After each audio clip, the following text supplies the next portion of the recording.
Hello, and welcome back to another episode of General Conference Conversations, the podcast where we have conversations about General Conference. I'm your host, Kaylin, and today we are discussing Elder Rasband's talk, How Great Will Be Your Joy. And this is the last talk in the Saturday afternoon session. We are already at the end of this session, which is insane, which means we're almost halfway through. Yeah, by the end of the week we'll be about halfway through. Which also is crazy because that means that April conference is like right around the corner. It's still, I guess it's still 2 months away, but it feels, 2 months is not a lot of time. Anyway, as always, I encourage you to listen to or watch or read this talk on your own time before you listen to me talk about it, so you can get your own inspirations and promptings and guidance for yourself. This is a very interesting talk because it has a very specific audience. This is for senior couples who are old enough to go on a couples mission. And so it's a very small demographic, right? Honestly, oftentimes we hear about people, we hear general authorities encouraging young missionaries to go out, and we've gotten a little bit of that, but this one is just very specific, right? Very specific towards senior missionary couples. And so because of that, I feel like this is going to be quite a short episode for me, because I am not in this target audience, obviously. And so I'm just gonna kind of run through it, and I do have a question for you guys to think about. But because it is such a very narrow audience, so we're just gonna run through it, and I have some comments, and I have a couple quotes I want to read because it is a very interesting thing to talk about and think about. So anyway. So, of course, the talk starts off by talking about the gathering of Israel and that it's, been something that President Nelson has really emphasized during his presidency. And he talks about when he was first called to the quorum of the 12 apostles. And this is one of the many wonderful responsibilities that they have as apostles, is to assign missionaries to where they're going to serve. And he had participated as a 70. When he was a 70, he had done that. But becoming an apostle felt just a little bit more weighty, right? And he said he started to prayerfully place a bunch of young elders and sisters in missions around the world, and then he went to go do the senior couples, and they were only 10 on the list. And he asked his associate from the missionary department, said, "How many do we need this week to fill the requests?" And the guy said 300. And he said, that has stayed with me. We had 10 couples on the list to try and fill 300 requests. And honestly, that makes me think about every calling in this church, right? Sometimes we forget the kind of work and effort that goes into keeping our church running on a daily basis, right? Not just at the top level, right? We have a myriad of people working in headquarters for, the apostles, but then every department has 10 people or more. Every temple has a crew, this is something I think about a lot. I work on temples, right? I work on temple renovations. And so we have the person in the design team in the special projects department, right, who has helped to make all of the selections for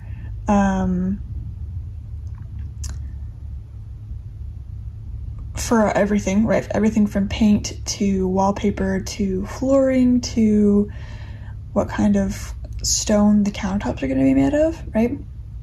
We also have the actual project manager from the church. And then down and down we have the architect who, may or may not be a member of the church, right? But then we have all of the work crews that have to come and actually do all of the work, which is, hi, that's me. And just like the amount of people on a single work site and multiply that by, how many temples are under construction right now? How many temples are in the planning phases right now?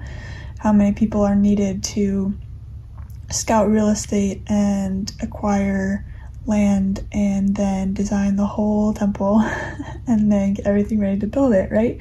There's a lot of work that goes into just temples.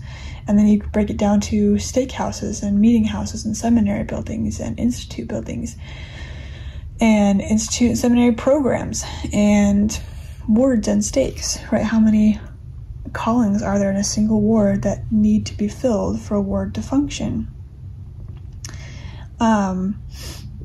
And so, I don't know, I think about that with senior missionaries and the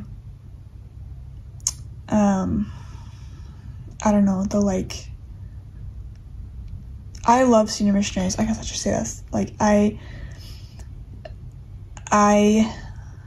We had, on my mission, we had senior missionaries that worked, out proselytizing with us. They actually served in an area, but the majority of our senior missionaries were in the mission office. They did finances, they did vehicle coordination, housing coordination, technology, secretary work, keeping all of our records up to date, things like that. And they were some of my favorite people. And in some missions, young missionaries do that, right? In my mission, it was senior couples. But it is really interesting to think about, really just how many people it takes to run the church. And I think about that sometimes, like we were in the Montreal temple a couple months ago working on that project, and it was really interesting because that temple is only open Wednesday, Thursday, Friday, Saturday. Wednesday there's only one session, and the rest of the days there's 2 or 3. Friday and Saturday I believe have more, but Wednesday has 1, Thursday has 2, Friday might have 2, Saturday I think has 3 or 4. And part of that is they don't have as many people coming, and so they wouldn't have as many sessions, right? But they also don't have as many people to run those sessions. You have to think about all the people who keep one temple running after it's all constructed, right? After it's all constructed and renovated. You have to think about all of the engineer, the temple engineer that takes care, makes sure all the mechanical stuff, and then the cleaning crew, and then all the people who actually run the ordinances, the ordinance workers, and people who are in the initiatory and doing initiatories. And even in a smaller temple like Montreal, you still have to have a lot of people to run a single session of the temple. And so at first I was like, that's weird. Why would they only have 6 or 7 or 8 sessions a week? That's so strange. But I'm coming from Cardston, Alberta, where we have the temple and the sessions start every hour on the hour. And they're not full, but they're pretty full. And it's Tuesday through Saturday every week, starting at 8 a.m. to the last one I believe is at 7:37, I think is the last one. Every hour on the hour, as far as I know, right? Obviously it's not but anyway. But Cardston and Southern Alberta is packed full with members, and so they're never really hurting for ordinance workers. They're never empty, right? I don't want to say never, but very often they are full, or they have enough people in a session to do a session every hour on the hour.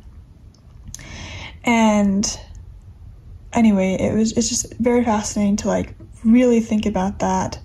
I come from, a small business background. My family owns a restaurant, and I think sometimes people forget that like the amount of work and time and people it takes to run a business or run an organization is a lot. And sometimes we kind of forget that and forget to have grace for people who are working in restaurants or are working in the temple when we want something right away and it takes a long time to get an answer or a product or a service, right? Anyway, kind of a tangent, but that's what made me think of when he was like 10 couples to fill 300 requests. Like that's so many more couples that they needed than they had. So anyway, so that's kind of what he goes off of, right? His whole talk is about the necessity of senior missionaries and the how much they're needed. And he tells a story about his parents serving in, Fort Lauderdale? Yeah, in Florida. He ran into this sister, her name's Rebecca, he was visiting family somewhere, and this Rebecca came up to him and said, "Do you know Elder and Sister Rasband and Verda?" And he said, "Yes, they're my parents." And so he told this story, Rebecca's story, that, as a young girl, she loved the Osmonds, Donny Osmond, and learned that they were members of the church. And she realized there was something different about them. She had studied the church in school library, and she was 16, I believe, at the time. She was a teenager. And Elder Rasband's parents showed up at their house, and her mom wanted Rebecca to get rid of them, and she said, "No, I want to know, why these people are different." And so they taught them and loved them and became very, very close with them. And a few years later, Rebecca was baptized, and so was her mom and her two sisters. And it was kind of a full circle thing, right, for him to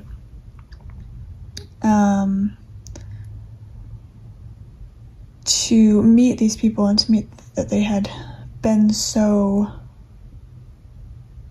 affected by his parents, to see the legacy that his parents had on this family. And he took a picture with them and showed it to his mother, who's now very old, and she was just so happy to have been reminded of this very amazing memory. And then he's goes on to say that this is you can have this kind of impact on people, and there's a lot to consider, but that you can be such examples and such help to missionaries around the world. And I want to read this one little quote here. He says, "For some, and we hope thousands of you, full-time missionary service in another corner of the world will be just the right place. For others, serving a church service mission at home might be preferable. Because of health issues and other circumstances, there are those who are unable to serve. We understand those situations, and it would be my hope that you find ways to support those who are serving. Follow the Prophet's counsel and pray to know what the Lord would have you do." And then just below that, he lists all of the ways that senior missionary couples can help where they're assigned. In mission offices and temples, with other young missionaries. In a lot of senior missionaries are sent to branches to fill out callings and priesthood needs and stuff like that. Family search centers or historic sites, institute, humanitarian, young like YSA wards, employment centers, church farms, Like, there are a lot of different opportunities that are not just proselytizing, right?